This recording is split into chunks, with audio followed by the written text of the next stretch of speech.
Alloh taolo bu qurbonlik orqali o'tmishni eslashni buyurdi.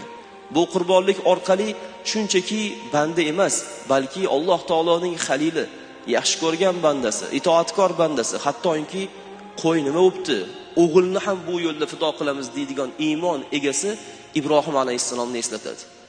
Banda o'sha kun qurbonlik qilar ekan, Ibrohim alayhissalomdek iymonda bo'lgan bo'ladi. Ibrohim alayhissalomdek itoatda bo'lgan bo'ladi. Ikkilanmaydi. Orig'in tanlaymikin, savolni ko'paytirmaydi. Cho'log'i ham bo'laverdim degan savollarni ko'paytirmaydi. Yengil tarafini olmaydi, azimatni oladi, taqvoni oladi, eng yaxshisini, eng zo'rini. Bir qudasiniki yetalab borsa uyalmaydigani bo'lsa, Alloh taologa undan-da yaxshisini qurbonlik qilishni istaydigan bo'ladi. Buni itoat deydi. Hattoki itoat shu darajada ko'rinadiki, misol uchun bir odamni $100,000 oti bor, kattagina tulpori bor. O'shani qurbonlik qilsa, go'yoki ko'zimizga zo'r, qimmatini qurbonlik qildi. Yo'q deydi shariat. Buni qurbonlik qilish mumkin emas deydi. 5 millionlik bo'lsa ham qo'yni qurbonlik qilganing afzal deydi. Chunki mana shu itoat, ko'ryapsizmi?